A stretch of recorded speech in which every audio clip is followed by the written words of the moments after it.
Hello everyone, this is me Rabia. This is Uzma. Hope you all are doing well. Welcome to Global Real. आज हम react करने जा रहे हैं How India become the pharmacy of the world.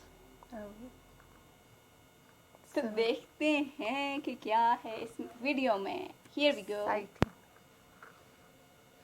1969 में India की pharmaceutical industry अपने खुद के मार्केट के अंदर सिर्फ 5% मेडिसिन के लिए जिम्मेदार थी और आज अपने खुद के मार्केट में 95% मेडिसिन का मार्केट शेयर वो रखती है। ग्लोबली डेवलपिंग मार्केट की अगर हम बात करें तो यहाँ पर 85% जो भी मेडिसिन होते हैं वो हमारे देश के अंदर बनते हैं और साल 2020 में पूरे वर्ल्ड के लिए 64% मेडिसिन जो बनी वो हमारे देश में ही बनी थी और इसलिए इंडिया को फार्मेसी ऑफ द वर्ल्ड के नाम से भी जाना जाता है। और ये नाम इंडिया को मिला कैसे, इसके बारे में आज हम जानेंगे।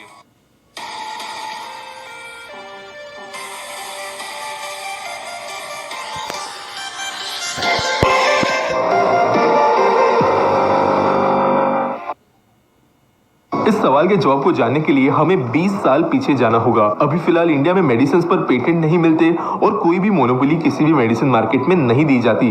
इस समय पर अफ्रीका संकट में था। 22.5 मिलियन लोग HIV का शिकार हो चुके थे और ये एपिडेमिक बहुत ज्यादा तेजी से फैल रहा था और इसे रोकने के लिए कई सारी कोशिशें हो रही थी। लेकिन यहाँ पर अफ्रीका के सामने एक बहुत ही ज्यादा बड़ी समस्या थी। उस समय पर वेस्टर्न देशों के द्वारा कुछ HIV के मेडिसिन खोज लिए गए थे, लेकिन एक पेशेंट को 1 साल तक इन मेडिसिन का डोजेस कंप्लीट करने के लिए $10,000 की कीमत चुकानी पड़ती, जो आज की डेट में भी एक बहुत बड़ी अमाउंट है किसी भी डेवलपिंग देश के लिए। और अगर आप 20 साल पहले के हिसाब से सोचो तो ये ऑलमोस्ट सारे लोगों के लिए एक अनअचीवेबल अमाउंट थी अपने खुद के ट्रीटमेंट के लिए। इसके वजह से सब सहारन देशों में HIV बहुत ज्यादा तेजी से फैल रहा था, लोगों की इसके वजह से मौत हो रही थी और कोई भी सॉल्यूशन एफोर्डेबल तरीके से इसके लिए नहीं मिल पा रहा था। यहाँ पर हमारी इंडियन कंपनी सिप्ला ने एक चीज आइडेंटिफाई की, क्योंकि इंडिया में जेनेरिक ड्रग्स बनाने पर कोई भी पाबंदी नहीं थी, तो बिना पेटेंट डिस्प्यूट के सिप्ला HIV के ड्रग्स माइनर ट्वीकिंग के साथ में भारत के अंदर प्रोड्यूस कर सकती थी। और जो वेस्टर्न देशों के अंदर उस समय के फार्मा कंपनी से, जिन्हें बिग फार्मा के नाम से भी जाना जाता है, और हजारों % का मार्जिन वो अपने हर दवाई पे लगाते हैं, उसके बजाय सिप्ला छोटे छोटे मार्जिन के साथ में काफी ज्यादा सस्ती कीमतों पर ड्रग्स प्रोड्यूस कर सकता था। और साल 2003 में सिप्ला ने जो $10,000 की मेडिसिन वेस्टर्न देशों में से आ रही थी, उसके कंपैरिजन में सिर्फ $400 पर ईयर के हिसाब से डोजेस रिलीज की और अफ्रीकन देशों में उन्हें पहुंचाना शुरू कर दिया और ये ऑब्वियसली बहुत ज्यादा मददगार साबित हुआ।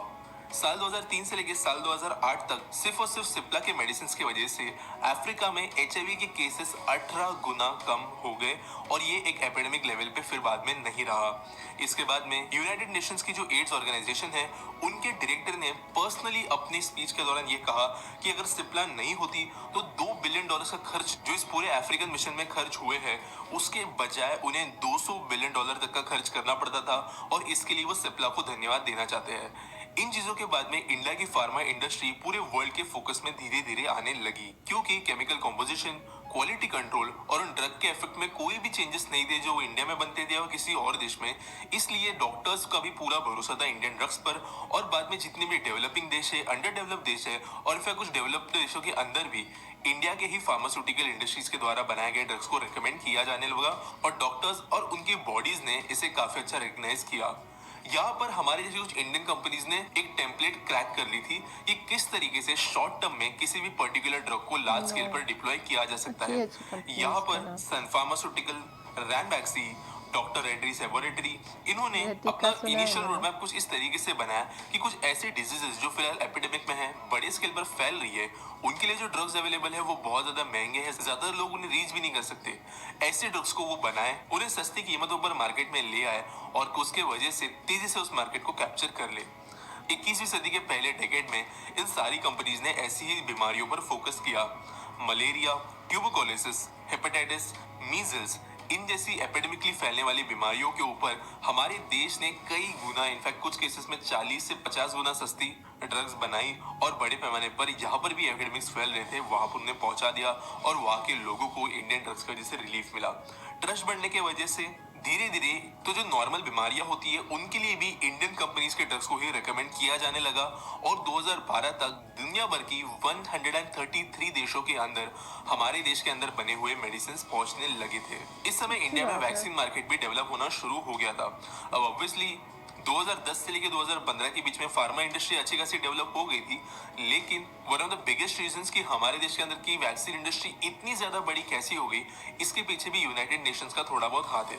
दोस्तों, आप में से कई लोग जानते होंगे कि यूनाइटेड नेशंस की जो हेल्पिंग वाली एजेंसीज होती है, जो दुनिया भर के कई सारे अंडर डेवलप्ड देशों के अंदर वैक्सीनेशन की काम करती है, उन्हें एक लिमिटेड बजट मिलता है और ऑब्वियसली उनका काम है कि उस बजट के अंदर ज्यादा से ज्यादा लोगों की वो मदद कर पाए। वेस्टर्न कंट्रीज में जो वैक्सीन बन रही थी उसके द्वारा एक दो देश भी ठीक से वैक्सीनेट नहीं हो पाते, जबकि हमारे इंडिया के अंदर बनी हुई वैक्सीन उसी कीमत पर पूरे के पूरे कॉन्टिनेंट्स को वैक्सीनेट करा सकती थी और इंडिया के पास में वो कैपेसिटी भी थी उन्हें प्रोड्यूस करने की। और यूनाइटेड नेशंस ने जो भी वैक्सीन आज तक यूज की है वो इंडिया में ही बनी और आज की डेट में दुनिया भर में हर 3 में से एक वैक्सीन इंडिया में ही बनती है और साल 2021 में यह आंकड़ा 2 में से 1 हो गया है, यानी हर दूसरी वैक्सीन 50% ऑफ वैक्सीन इंडिया के अंदर ही बनती है। अब मैंने कई बार ये मेंशन कर दिया कि इंडिया की वैक्सीन और ड्रग्स बहुत सस्ते हैं, चीप है, लेकिन इससे मेरा मतलब क्या है थोड़ा कंटेक्स्ट के साथ में समझते हैं। कुछ ड्रग्स का एग्जांपल हम यहाँ पे लेंगे। HIV की जो वैक्सीन नॉर्मली मार्केट में मिलती है उसका एक डोजेज 2500 रुपीज का पड़ेगा अगर आप इंडियन काउंटर पार्ट से वो मेडिसिन खरीदो तो, जबकि वही चीज इंडिया में 12 रुपए में मिल जाती है। हेपेटाइटिस C की दवाई 49,000 रुपीज पर डोज है, जबकि इंडिया में 151 रुपीज में वो बन जाती है। ब्लड कैंसर या ल्यूकेमिया के लिए जो मेडिसिन होते हैं वो हर डोज के लिए 8,860 रुपीज की कीमत पर इंटरनेशनल मार्केट्स में अवेलेबल है, जबकि इंडिया में सिर्फ 66 रुपीज में ये ड्रग्स बन जाते हैं। अस्थमा की बीमारियों के लिए जो गोलियां कितनी मिलती अच्छी है बात है। वो इंटरनेशनल मार्केट में 300 रुपीज पर डोज है, जबकि इंडिया में ये 4 रुपए तक नीचे आ जाती है। ट्यूबरकुलोसिस के लिए भी 9,233 जाहिर सी रुपीज पर बात है, डोज की जो खुद दवाइयां है मैन्युफैक्चर वो करते इंडियन हैं तो फार्मास्यूटिकल ऑब्वियसली वो इंडस्ट्री कम होगी, 30 रुपए में है बना ना? देती है, जबकि किडनी और लिवर कैंसर जैसी बीमारियों के लिए जब इंटरनेशनल मार्केट में लोग 11,595 रुपीज चुकाते हैं, वही इंडिया में ये काम 111 रुपए में हो जाता है। और इसलिए दुनिया भर में जो ह्यूमैनिटेरियन ऑर्गेनाइजेशंस है, NGOs है, यूनाइटेड नेशंस की बॉडीज है, जो भी इंसानियत की भलाई के लिए काम करने वाले ट्रस्ट है, Oh my वो God. इंडिया की फार्मास्यूटिकल इंडस्ट्री को बहुत ज्यादा सपोर्ट करते हैं सारे के सारे इंटरनेशनल ऑर्गेनाइजेशंस के अंदर। Recently Israel, Japan, US, EU इन कंट्रीज के अंदर की कुछ बड़ी फार्मास्यूटिकल कंपनीज, जैसे मैंने कहा जिन्हें बिग फार्मा के नाम से जाना जाता है, इन्होंने इंडिया के फार्मास्यूटिकल इंडस्ट्री के अंदर जो भी रूल्स हमारे गवर्नमेंट के द्वारा अप्लाई होते हैं उन्हें चेंज कराने की कोशिश की ताकि मार्केट के अंदर हम और ज्यादा ग्रो ना हो पाए।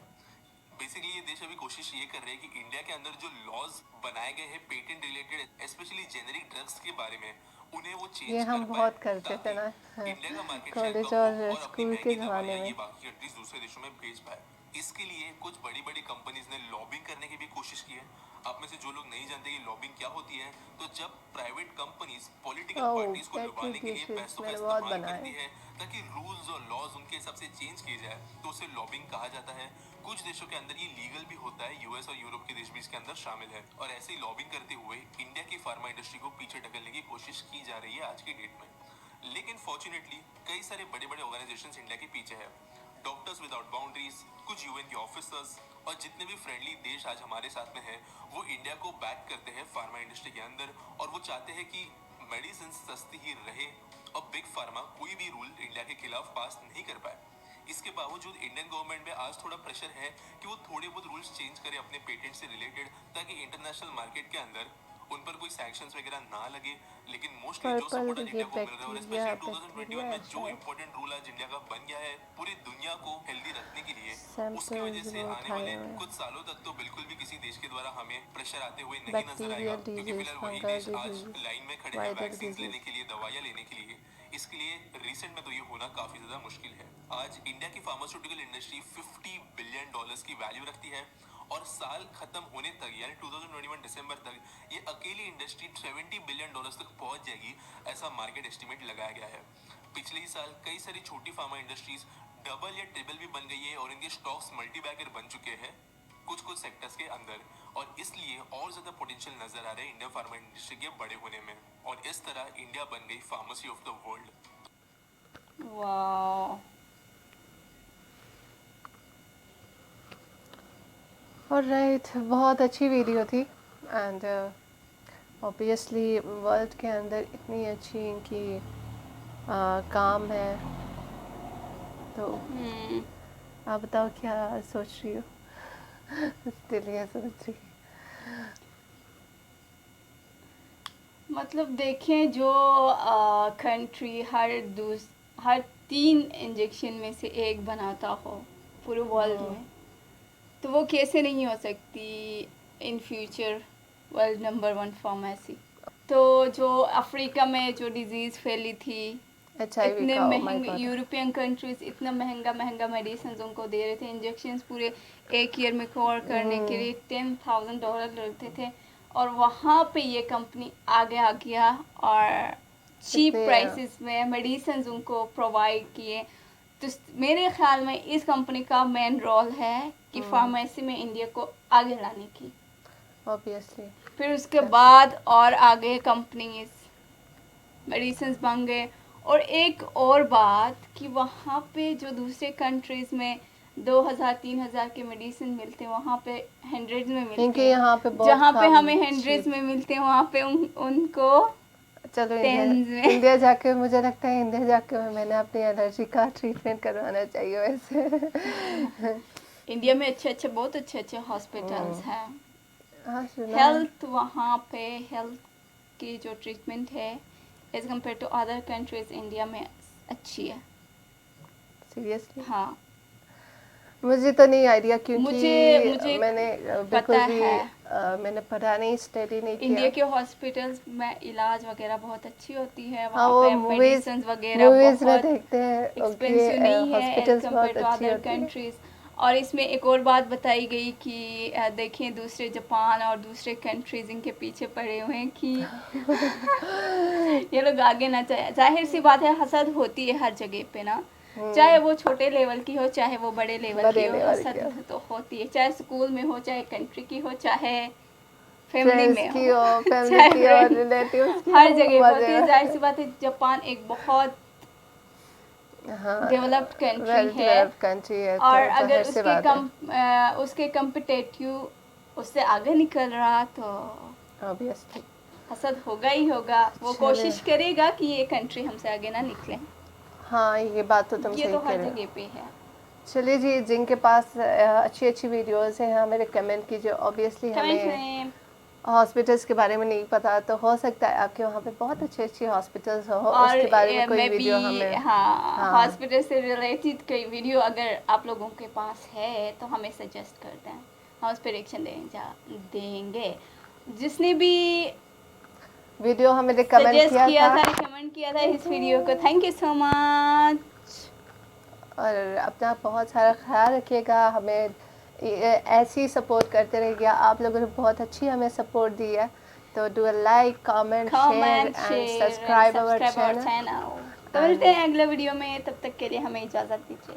Bye bye, take care.